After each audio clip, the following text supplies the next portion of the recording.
আসসালামু আলাইকুম এভরিওয়ান, কেমন আছেন সবাই? আজকে খুব জোরে বৃষ্টি হয়েছে, বৈশাখের কালবৈশাখী ঝড়ের মতো।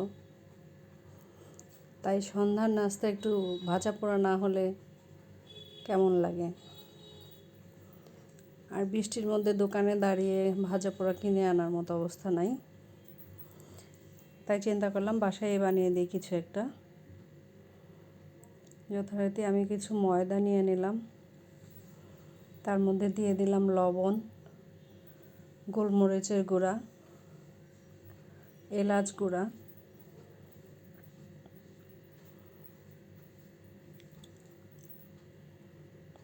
সামান্য একটু বিট লবণ দিয়ে শুকনো উপকরণগুলো ভালো করে মিক্স করে নিব।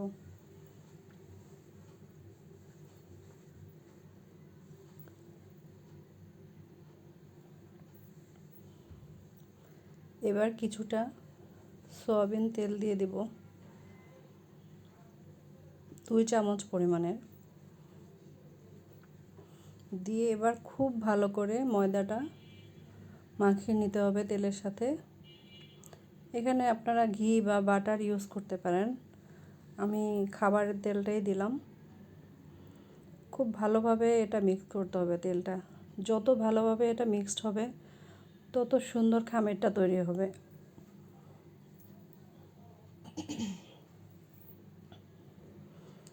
প্রায় 5 থেকে 7 মিনিটের মতো এরকম ময়দাটা মিক্স করে নিতে হবে। এরপর পরিমাণ মতো নর্মাল টেম্পারেচারে পানি দিয়ে ময়দাটা খামির করে নেব।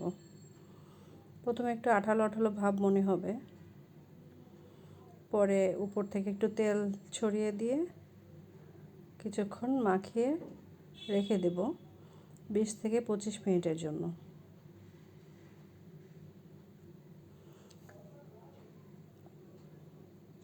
বিশ মিনিট রেস্টে রেখে দিয়ে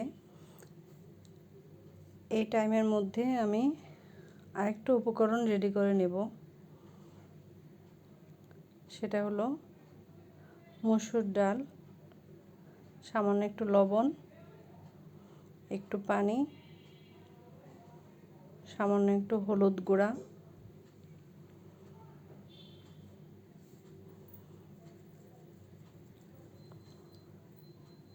শুকনো মশলাগুলো অল্প অল্প করে দিয়ে ডালটা সিদ্ধ করে নেব। খুব বেশি পানি দিবেন না, যাতে মসুরের ডালটা খুব বেশি সিদ্ধ না হয়ে যায়, লেটকা লেটকা যাতে না হয়, একটু শুকনো শুকনো থাকবে। উপর থেকে আমি একটু ধনিয়া পাতা ছিটিয়ে দিয়ে দেখুন এরকম করে শুকনো শুকনো করে সিদ্ধ করে নিতে হবে। ডালটা আমার হয়ে গেছে, জাস্ট ধনিয়া পাতাটা দিয়ে একটু নাড়াচাড়া করে নামিয়ে নেব। এদিকে খামিরটা আমি গোল গোল করে নিয়েছি। এখানে আমি আজকে পুরি বানাবো, তাই ছোট ছোট লিচি কেটে নিয়েছি। পুরির শেপটা আমি হাতেই দিব, এখানে আমার বেলুনের কোনো প্রয়োজন নাই। ছোট ছোট করে লিচি কেটে নিয়ে এটা হাত দিয়ে চেপে চেপে মাঝখানে আমি ডালের ডোটা দিয়ে দিব। ডালের মিশ্রণটা দিয়ে ময়দাটা আবার গোল রাউন্ড শেপ করে গোল করে রেখে দেব কিছুক্ষণের জন্য। সবগুলো আমার একসাথে বানানো হয়ে গেলে তারপর আমি লুচির শেপ দিব। এরকম গোল করে রেখে দেব।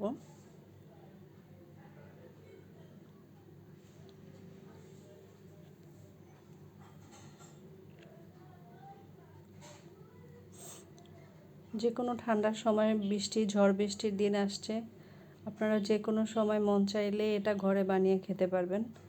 ঘরে এসব সমস্ত উপকরণই থাকে,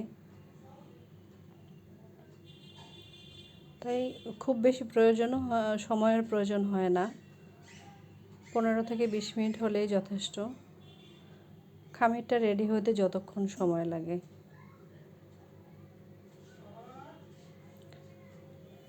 আমার কথার মাঝখানে হয়তো একটু নয়েজ শোনা যেতে পারে, কিছু মনে করবেন না, বাসায় বাচ্চা আছে, খুব দুষ্টামি করে। এভাবে আমি সবগুলো লুচি বানিয়ে নেব হাত দিয়ে চেপে চেপে। এতে ভিতরের ডালটাও বের হয়ে আসবে না, আর রাউন্ড শেপটা দেওয়াও সুবিধা হবে। সবগুলো আমি এভাবে বানিয়ে নিব হাত দিয়ে চেপে চেপে গোল করে। এটা খুব বেশি পাতলাও হবে না, আবার খুব বেশি মোটাও হবে না। আমার হাতে বানানো দেখেই আপনারা হয়তো বুঝতে পারছেন। সবগুলো আমি বানিয়ে নিয়েছি এভাবে। এখন চলে যাব ভাজতে। আমার তেলটা একটু কালো লাগছে, আসলে এটা কালো না, কিছুক্ষণ আগে ফ্রেঞ্চ ফ্রাই বানিয়েছিলাম সেই তেলটাতেই আমি পুরিগুলো বানিয়ে নেব।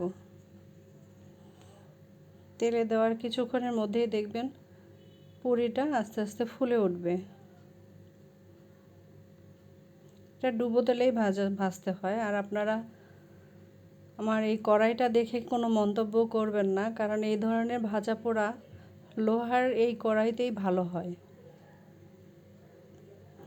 আপনারা যারা রেগুলার রান্না করেন তারা নিশ্চয়ই জানেন যে এই ধরনের লোহার কড়াইতে এই ভাজা পোড়াগুলো খুব সুন্দর হয়।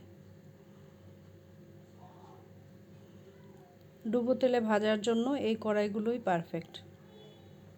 দেখুন আমার পুরিটা খুব ফুলকো ফুলকো হয়ে উঠছে এবং কালারটাও খুব সুন্দর হয়ে উঠছে। এভাবে সবগুলো পুরি আমি ভেজে নেব এক এক করে। মিডিয়াম টু লো আঁচে রেখে আমি এটা ভাজবো, হাই ফ্লেমে দেব না, হাই ফ্লেমে দিলে পুড়ে যাওয়ার সম্ভাবনা থাকে। পুরিগুলো খুব সুন্দর কালারও এসছে এবং সবগুলো পুরি ফুলেছে অনেক। বাসায় ট্রাই করে দেখবেন, খেতে অসম্ভব মজা হয়েছে। আশা করি সবার ভালো লাগবে। আমি একটা ছিঁড়ে দেখিয়ে দিচ্ছি ভিতরটা কেমন হয়েছে।